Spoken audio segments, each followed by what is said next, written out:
السلام عليكم ورحمة الله. عدد جديد من فقرة جورنال فير وآخر الأخبار الرجوية لهذا اليوم.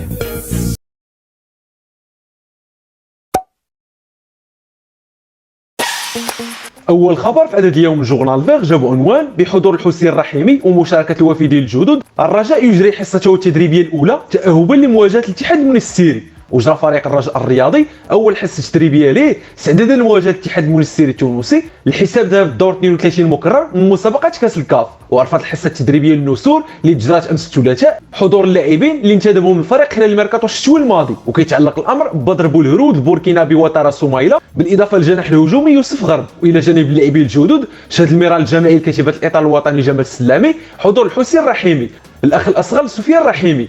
فيما غاب على الحصه التدريبيه الخماسي الرجاوي المتوج رفقه المنتخب المغربي المحلي مشى للكاميرون. وكيتعلق الامر بكل من حارس انس الزنيتي، سفيان الرحيمي، وائل نوح السعداوي، محمد المكعزي وإيران الحفيظي.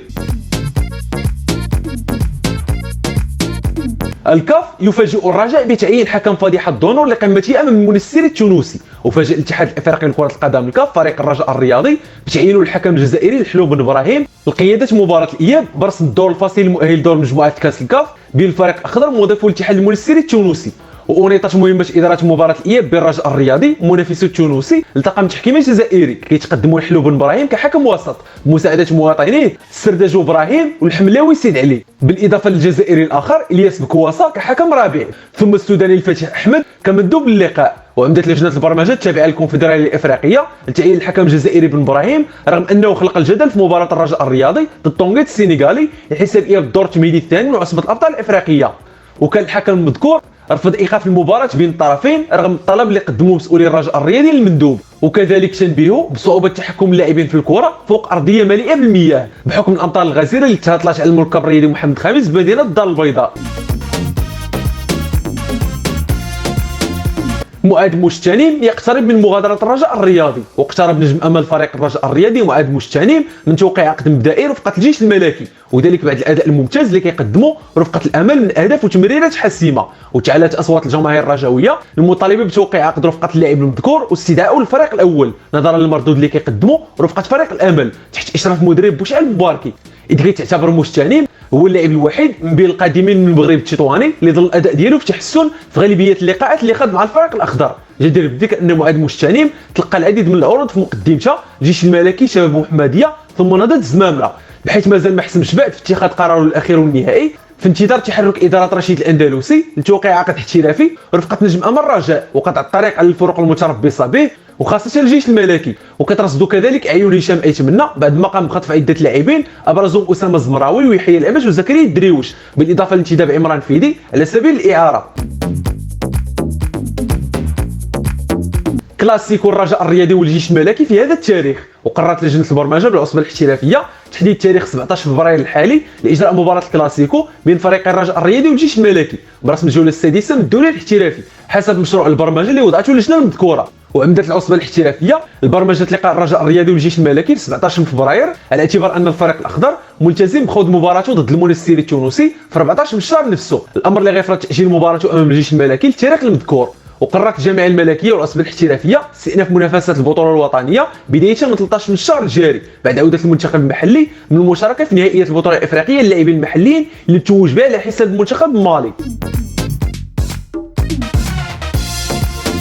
البوفتيني يعلن صراحه ويرفض الانضمام للرجاء الصيف المقبل. وانهى سفيان البوفتيني مدافع حسنيه اكادير الجدل بخصوص انتقاله لفريق الرجاء الرياضي خلال فتره الانتقالات الصيفيه المقبله بعد ما فشلت صفقه انضمامه للفريق الاخضر خلال الميركاتو الشتوي الماضي. وكشفت مصادر مقربه من سفيان البوفتيني ان هذا الاخير حسم موقفه وقرر عدم التوقيع على الرجاء او اي فريق اخر بالبطوله الوطنيه، كما اكد توصله بمجموعه من العروض الخارجيه بعد مشاركته المتميزه رفقه المنتخب المحلي في نهائيات الشان بالكاميرون بعد ما نجح خلالها تسجيل اهداف حاسمه مكنت العناصر الوطنيه من التتويج باللقب القاري. وشدت المصادر نفسها ان المدافع سفيان البوفتيني توصل لاتفاق رفقه وكيل اعماله كيقدم مناقشه العروض الخارجيه خلال الميركاتو المقبل، خاصه ان المدافع حسنيه اكادير كيرغب في خوض اول تجربه احترافيه في مساره الرياضي من اجل تحسين المستوى الاجتماعي وانتقال اللاعب في دوري احترافي اعلى من البطوله الوطنيه. يذكر ان سفيان البوفتيني بات متاح ليه توقيع عقد مبدئي رفقه اي فريق والانتقال لصفوفو في صفقه انتقال حر على اعتبار ان العقد اللي كيربطو فريق حسنيه اكادير غينتهي في نهايه الموسم الرياضي الحالي. سفيان الرحيمي اسعى للاحتراف رفقه احدى الانديه الاوروبيه الكبرى. السلامي منح له فرصه لشقيقي واتمنى ان يستغلها كما فعلت. وارجع سفيان الرحيمي نجم فريق الرجاء الرياضي، السبب وراء تالقه في كاس افريقيا اللاعبين المحليين بالكاميرون، المجهود الطاقم التقني ومسانده زملائه في الفريق.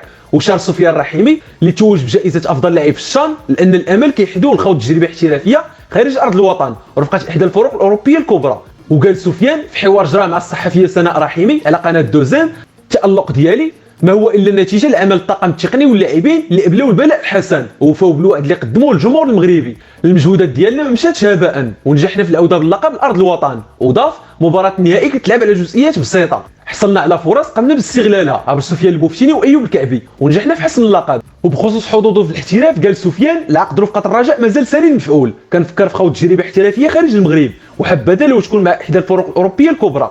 وتعليقا حول تصعيد مدرب الرجاء الرياضي جمال السلامي لحسين الرحيمي الفريق الاول قال سفيان: الملعب هو مرآة كتحكم على ادائك. السلامي شاهد المباريات ديال خويا وبلغته مؤشرات ايجابيه بخصوصه، لهذا منحو فرصه تواجد رفقه الفريق الاول وكنتمنى انه يستغلها ويحافظ عليها كما درت. هذه نتائج فئه الرجاء الرياضي. ودائما في اطار تتبعنا للفئات السنيه لفريق الرجاء، حل الفريق الاخضر فئه اقل من 17 سنه U17 ضيف على الراسينغ البيضاوي وفاز عليهم بهدف يتيم. وتعادل الفريق الرجاء الاقل من 19 سنه U19 مع الفريق الضيف الراسينغ بصفر لمثله.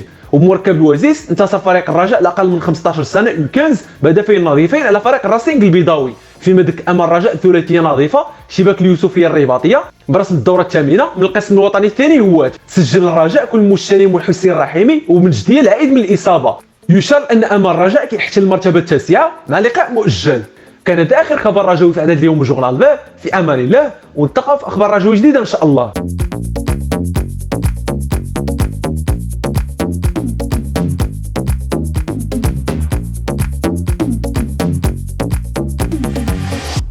إلا بان لكم العمل ديالنا كيستاهل التشجيع ما تنساوش الاشتراك في القناة والاعجاب بالفيديو وتخليو شي تعليق فيه ارائكم وتشجيعاتكم وحتى انتقاداتكم البناءة.